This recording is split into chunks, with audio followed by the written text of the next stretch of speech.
Bien, ha pasado 6 minutos de la hora 9 en esta mañana. Está Fabián Medina en los controles, Raúl Ataliba, como todos los días, en la producción de este programa y en la conducción del micro de deportes.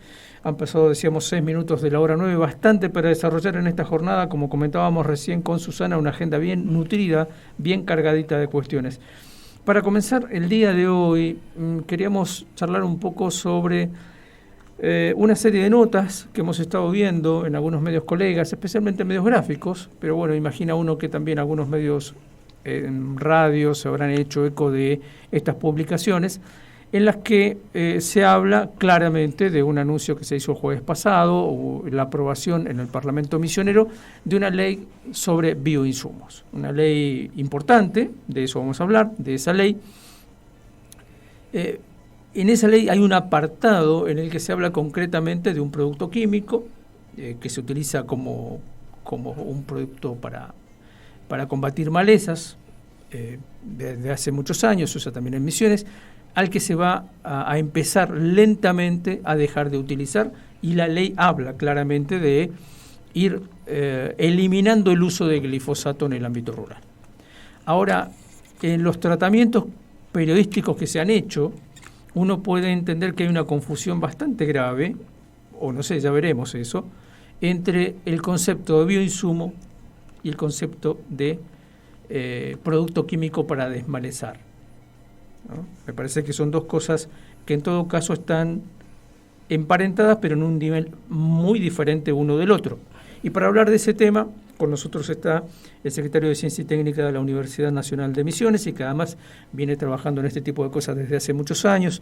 La propia universidad tiene un instituto de doble vínculo con CONICET, donde hay mucho trabajo ya desarrollado en el área de bioinsumos, así que me parece que viene bien charlar un poco con el doctor Pedro Zapata, que ya está en el estudio. ¿Qué tal, Pedro? Buenos días, Miguel. Muchas gracias por invitarme. ¿Cómo están? Y de paso vamos a hablar de una nota que se ha publicado hoy en el territorio, que también es importante y que tiene que ver con el mundo de la investigación y de la universidad. Pero primero que nada, una definición de diccionario breve de bioinsumo. ¿Qué es un bioinsumo?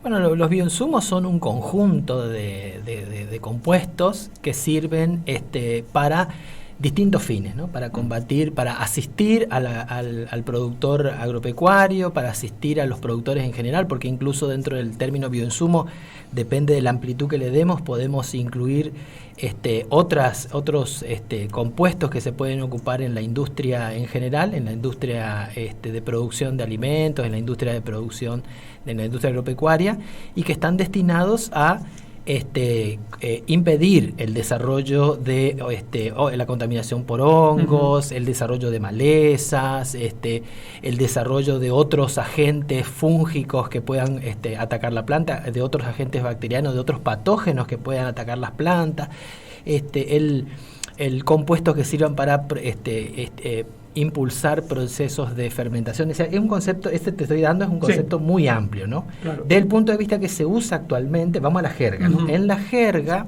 en que lo usa mucho el Ministerio de Agricultura de la Nación, o sea, en el ámbito agropecuario, en el ámbito de las actividades agrícolas, se está usando mucho el área de bioinsumos. Incluso acá yo abrí para que podamos ir comentándole al público, dentro del Ministerio de Asuntos Agrarios, del Ministerio de Agricultura de la Nación, hay un área específica dedicada al área de bioinsumos, y ahí nos estamos refiriendo a aquellos agentes que tienen la finalidad de impedir el ataque a las plantas por insectos, patógenos fúngicos, patógenos bacterianos, que distintos tipos, el crecimiento de malezas que entorpecen, que perjudican, que molestan a la hora de trabajar estos cultivos.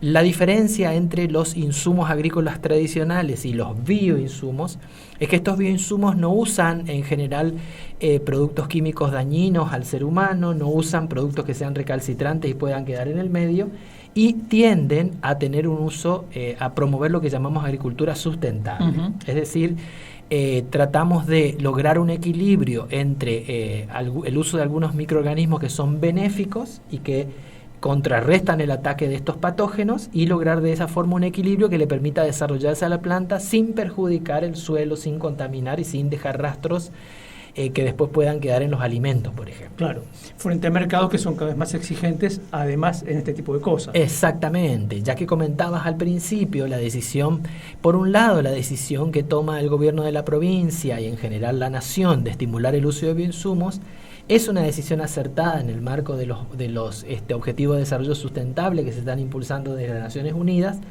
pero también hay que ser consciente que este marco regulatorio que tiende, como dijiste vos bien, paulatinamente al uso de los bioinsumos, tiene que ser acompañado por procesos de investigación, por procesos que impulsen el desarrollo de los productos alternativos, porque una vez que vos ponés el cultivo en el territorio y en una provincia como Misiones, por ejemplo, donde tenés una gran cantidad de el clima propicio para que haya desarrollo fúngico de insectos, de hierbas en general, tenés que tener la alternativa para que el productor pueda trabajar. Está bien. Y a mí me gustaría que, dado que hay un instituto que mencionas, ese instituto, las líneas que te acuerdas, porque hay muchas de trabajo en materia de bioinsumos, y después vamos a una cuestión bien concreta que es el glifosato. Sí, no tanto el glifosato, sino antes de llegar a eso quería que desarrollemos un poco cómo es metodológicamente la cosa. No es que encuentro el honguito que combate el otro honguito y ya lo envaso y lo vendo. No. Tiene todo un proceso de investigación. Entonces vamos primero a el instituto que está trabajando en el tema, las líneas que hoy recuerdes que se estén llevando adelante, porque me parece que eso es importante y tiene que ver con la ley puntualmente, ¿no? Sí. Y de paso para mí me parece a mí agregarle lo que vos decís, poder ir hablando de para qué sirve cada cosa, ¿no? Porque a veces en el área, cuando hablamos de químicos, los químicos también tienen una actividad selectiva, aunque por ahí no se los mencione. También tenés químicos que están apuntados al control de hierbas, que son los que llamamos herbicidas. Tenés químicos que están apuntados al control de insectos, que llamás insecticidas, y tenés químicos que están apuntados al control de, por ejemplo, bacterias, que van a ser antibióticos, que van a ser agentes antifúngicos, y eso es lo mismo que se intenta reemplazar con los bioinsumos, ¿sí? Que tienen también ese grado de selectividad. No es que vos vas a tener un bioinsumo que sea de amplio espectro y que combata todo. Ese es un primer punto de vista, me parece importante para fortalecer. En la Universidad de Misiones está el Instituto de Biotecnología de Misiones, que está dentro del cual está el grupo de investigación que forma parte del Laboratorio de Biotecnología Molecular, del cual es el grupo que fundé inicialmente cuando creamos el instituto. Nosotros hace ya 15 años que venimos trabajando en bioinsumos. Después también está trabajando en esto la Facultad de Ciencias Forestales, ahí un laboratorio importante de fitopatógenos que también está desarrollando, está trabajando en todos estos desarrollos. Eso sería dentro de la universidad, ¿no? Y fuera de la universidad, Biofábrica es uno de los principales desarrolladores que está haciendo investigación en el campo. Dentro de las investigaciones que se están haciendo en la universidad, por un lado se está trabajando en compuestos antifúngicos, ¿sí? Es decir, organismos, generalmente son hongos en general, que combaten a otros hongos y los mantienen a raya, ¿no? Hacen que los hongos malos, vamos a decir así, los patógenos, no puedan desarrollarse porque los hongos benéficos impiden ese desarrollo y los combaten. Esos se pueden usar a nivel de vivero o a nivel de campo, igual que los químicos, solo que es distinta la dosis y es distinta el impacto que va a tener. Cuando vos pasás al área de bioinsumo, buscás en cierta forma no uso en campo, pero sí que cuando la planta sale a campo ya salga sana y pueda mantenerse a lo largo del tiempo sin necesitar tantos agregados, tantos compuestos para poder desarrollarse favorablemente. Después tenés esos ahí, en general los hongos que se trabajan, hay un hongo muy conocido por todo el mundo que es el tricoderma. El tricoderma, hay muchas especies de tricoderma y lo que hay que saber nomás es que los organismos en general son muy selectivos de los ambientes en donde se desarrollan. Entonces no es lo mismo que yo traiga un tricoderma que fue recogido de una plantación de soja y la quiera meter en yerba mate o quiera agarrarla del yerba mate y meterla en otro árbol distinto. Son muy específicos porque hacen una simbiosis en las raíces con otros viviendo incluso dentro de la planta. Hay hongos y bacterias también que le llamamos nosotros endosimbiótica, quiere decir que se meten dentro de las raíces, como que se meten dentro de tu cuerpo y viven, colaboran con estas actividades. Nosotros tenemos en el intestino estas bacterias. Y que lo que hacen es ayudarle a la planta a que produzca algunos compuestos químicos que aparecen a través del metabolismo de la propia planta y que impiden que otros patógenos se acerquen. Por eso también se estudia ese efecto, no solo el efecto directo antifúngico que tienen estos hongos, sino el efecto que puedan generar sobre otras cuestiones. Uh-huh. Por ejemplo, te hago así un planteo interesante que estuvimos conversando dentro del grupo que trabajamos con el tema del genoma de la yerba mate, por ejemplo, nos dimos cuenta que es probable que muchos de estos estimulen la producción de cafeína. Claro. Entonces vos, si no tuvieras eso, no tendrías lo otro, y se empieza a generar todo un ambiente parecido al que tenemos nosotros en nuestro intestino. Entonces ahí hablamos de seres vivos en relación, plantas, bacterias, hongos, y de un sistema que no puede prescindir de ninguna de las partes. Exactamente. Entonces por eso el pensamiento científico actual de los que trabajamos en Biosumo, que somos muchos en la Argentina, uh-huh, y que nos hemos presentado recientemente a una red federal de estas que se están creando, se están consolidando en la Argentina, es que tenemos que tratar de aislar estos bioinsumos, estos organismos que van a participar, van a formar parte de los bioinsumos, de los ambientes donde se van a aplicar. De hecho, nosotros tenemos un producto en el instituto desarrollado que se llama Triferbio. Es un producto que ayuda justamente previene la contaminación por hongos. Además, en este caso particular, este hongo que usamos nosotros es un estimulante para la producción, uh-huh, de la planta, para que la planta crezca, porque hace que la planta produzca hormonas de crecimiento y se desarrolle mejor. Y fue aislada de yerba mate y va a ser usado en yerba mate. ¿Por qué? Porque ese es su ámbito donde estaba acostumbrado a estar, claro, fortalece, podés adaptarlo a otro sistema. Digamos, es misionero, de acá. Es de acá. Otra línea que se está trabajando es el área de los PGPR. Los PGPR son organismos promotores del crecimiento. Este hongo que yo te contaba es promotor del crecimiento, pero acá estamos hablando de bacterias. Por ejemplo, Bacillus es un género muy trillado, muy distribuido en el suelo, uh-huh, y son organismos del suelo que sirven, que cumplen como función generar, también promover la producción de hormonas que favorecen el crecimiento de las plantas. Entonces, estos se llaman bacterias o hongos o organismos en general promotores de crecimiento. En ese punto, ahí tenemos dos ramas, una es solamente promotor del crecimiento y otras son fijadores de nitrógeno. Y ahí, ¿por qué hago esta mención? Porque hay una confusión entre el químico que he hecho para combatir el hongo y para combatir la hierba y para combatir el insecto con el triple 15 y los químicos que agrego, el nitrógeno, el fosfato, el fósforo, todos los compuestos químicos que la planta necesita sí o sí para tomar. Uh-huh. Si los microorganismos que se utilizan no tienen dentro de sus posibilidades metabólicas, quiere decir dentro de lo que el hongo hace adentro con los compuestos que recibe, la posibilidad de generar que la planta pueda absorber esos compuestos químicos del ambiente, voy a tener que agregarle en el campo los nutrientes. No los elimina del todo. ¿Verdad? Claro, por eso hay que separar químicos, agroquímicos de nutrientes, uh-huh, que la gente confunde, ¿no? Entonces, cuando yo he hecho triple 15 no estoy echando un agroquímico, estoy echando un nutriente. Claro. Y estos bichos lo que hacen es colaborar con la planta para poder tomar los nutrientes. Entonces hace que yo tenga que agregar menos, claro, porque ya no necesito tanto. Y estos que son fijadores de nitrógeno, mejor todavía porque toman el nitrógeno del ambiente. Todas las leguminosas, la soja incluida, uh-huh, tienen generalmente en las raíces organismos que permiten y facilitan la fijación de nitrógeno. Bueno, con eso también se está trabajando. Hay varios géneros que se están ensayando y esos compuestos que son bacterias lo que hacen es generar unos nodos dentro de las plantas que le ayudan entonces a metabolizar ese nitrógeno. Entonces ahí ya tenés, fíjate, tres tipos. Uh-huh. Tenés hongos, tenés bacterias que promueven el crecimiento y bacterias que promueven el crecimiento y fijan nitrógeno. Y luego tenés todos estos combinados entre sí, lo que hacen es un sistema que le llamamos nosotros control biológico. Uh-huh. Y el control biológico justamente es combatir plagas con bichos que son antiplaga. Para el caso especial de las hierbas, vamos a pasar a las hierbas y los insectos, ¿no? Para el caso especial de los insectos, por ejemplo, también existen, así como yo describía recién, los organismos que sirven para favorecer el crecimiento de la planta, favorecer la toma de nitrógeno, muchos de estos compuestos hacen que las plantas produzcan compuestos químicos anti-insectos.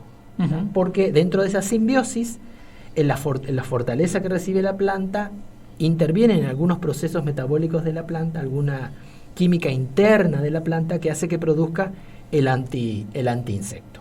E incluso algunos de estos organismos actúan como anti-insectos. Ahí aparecen otras familias de hongos, otras familias de bacterias que son lo que llamamos nosotros entomopatógenos. Quiere decir que son, claro, que matan a insectos. Estos también están siendo estudiados en estos institutos. De hecho, hay un producto desarrollado que le hemos transferido a la empresa Prometan, que es un antihormiguicida, que está basado en el uso de estos organismos. Entonces, lo que hacen estos organismos es combatir a las hormigas, combatir a los insectos y perjudicar el desarrollo de estos para impedir el ataque. Ahora, hay una... Perdón si estoy diciendo muy extenso, pues cortame nomás. Hay un punto importante acá, ¿no? Hay una gran diferencia entre la aplicación de los bioinsumos y el uso de la agricultura con químicos como era el tradicional. Te doy el ejemplo de las hormigas. Cuando nosotros empezamos a probar este producto acá con la gente de Pomera, perdón que diga las marcas, pero hay que nombrar las empresas de la buena voluntad que pusieron. Pomera puso la buena voluntad de permitirnos usar sus campos para poder ensayar el producto.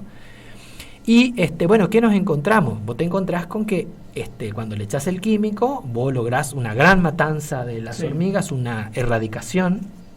Y cuando echás el producto químico, vos no buscás la erradicación, vos buscás el control.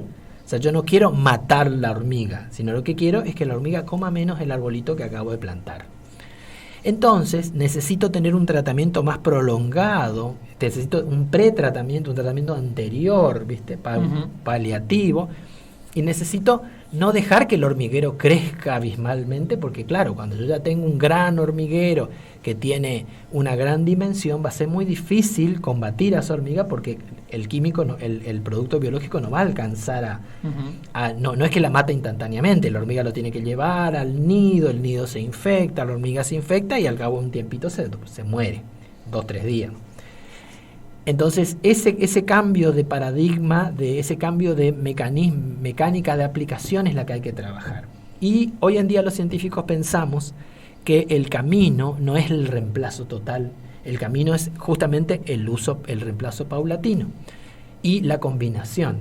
Porque lo que está haciendo la humanidad, lo que se está haciendo en el campo al echar una gran cantidad de químico y apuradamente, es nosotros queremos acelerar el proceso porque queremos tratar el campo hoy y que dentro de 3 días se plante. Y ahora el esquema tendría que ser, queremos echar el producto 15-20 días antes, combinar a lo mejor con algo de químico para que posteriormente, pero mucho menos de lo que se aplicaba antes, para que podamos llegar a la instancia de plantación. Con una cantidad que sea realmente, que permita esa palabrita sostenible. Y por ahí reemplazar esos químicos por otros menos agresivos. O sea, hay una combinación. Y para eso se necesita hacer ciencia y obtener esos desarrollos. Bien. Esto ha funcionado como una especie de introducción a la problemática. Sí. Vamos a volver a hablar de estos temas porque me parece que el hecho de que haya una nueva ley va a generar también muchas preguntas que va a haber que ir contestando. Te llevo a otra cuestión que también tiene que ver con la universidad. Hoy el diario El Territorio publicó una nota bastante extensa donde se habla de que habría cierta preocupación entre los docentes, investigadores, porque habría colapsado el sistema, eso es lo que dice el título de la nota, colapso del sistema de registro para recategorización.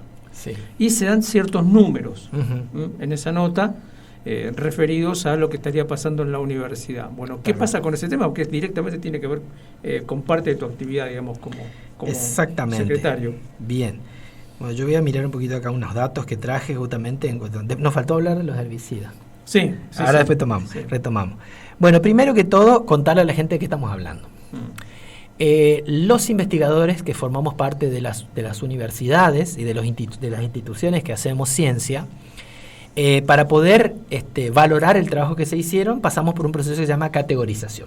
Esa categorización toma en cuenta todo lo que uno ha hecho en el tiempo y te asigna un valor, ¿no es cierto?, que termina representado en una categoría. Si vos sos categoría 1, has hecho gran producción, has desarrollado ciencia, has generado grupos de trabajo importantes, tenés una gran trayectoria. Si sos 2, tenés un poco menos de trayectoria. Si sos 3, 4, 5, esa es la escala, ¿no?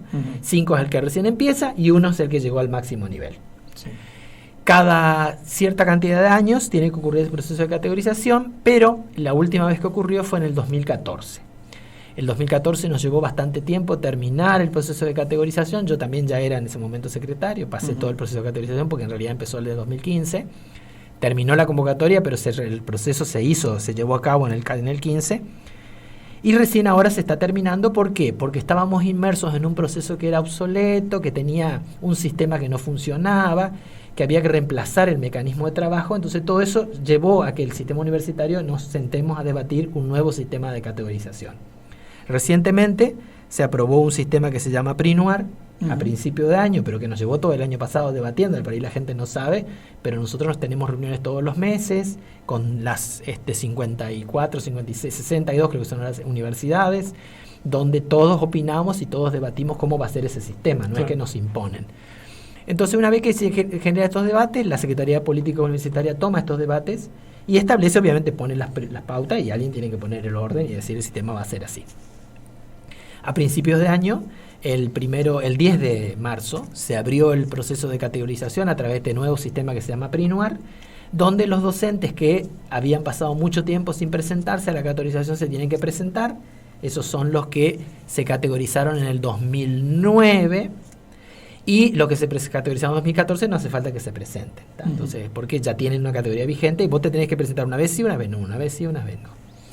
Entonces ahora se empiezan a presentar todos los docentes y bueno, y cada docente puede pedir que seguir teniendo la categoría que tiene o pedir subir de categoría. Cuando llegas a la 1, te quedás en la 1 y claro, no hay más alto, pero si vos empezaste a la 5, vas subiendo de categoría paulatinamente conforme vas trabajando a lo largo del tiempo, ¿no?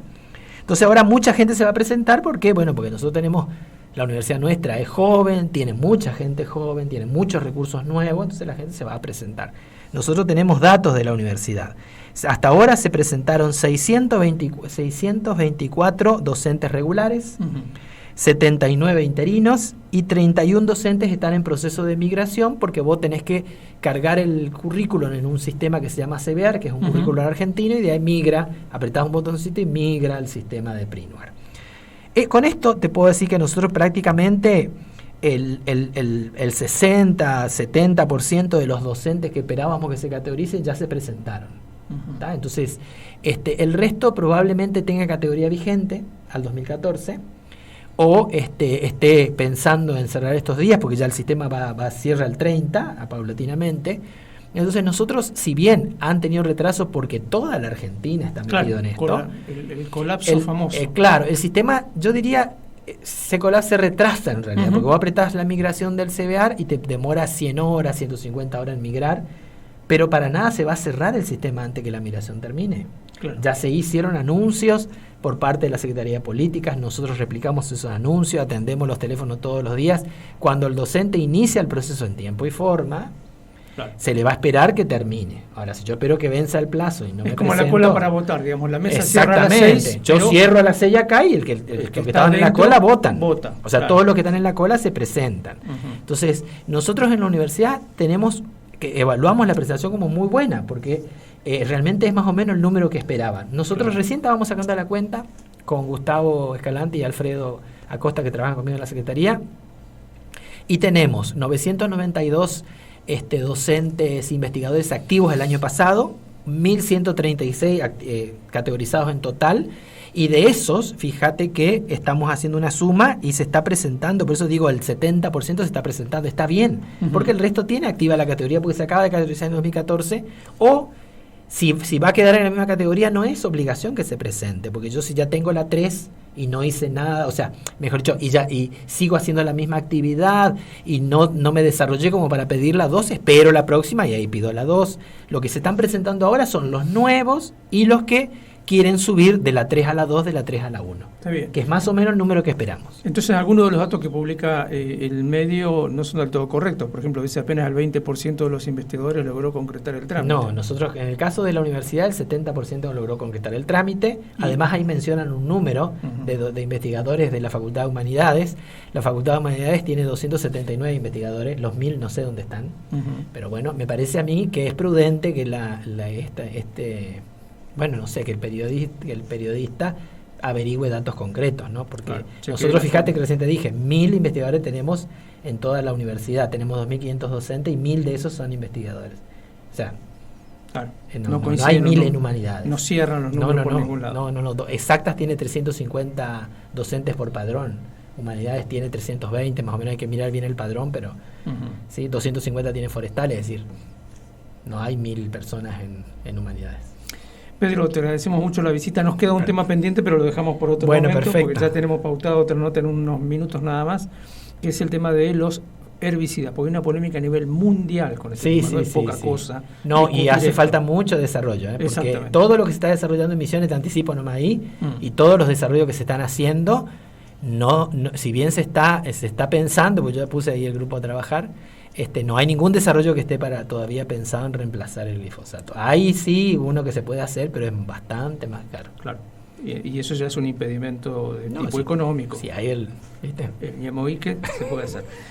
Gracias por venir, Pedro. No, de nada, gracias a vos. Pedro Zapata charlando con nosotros, es el doctor Pedro Zapata, secretario de Ciencia y Técnica de la Universidad Nacional de Misiones. 2 temas, uno más grande, tema bioinsumos, y otro que tiene que ver estrictamente con una nota publicada hoy por el diario El Territorio en torno a estos sistemas concretos para inscribir a los investigadores en un proceso de recategorización.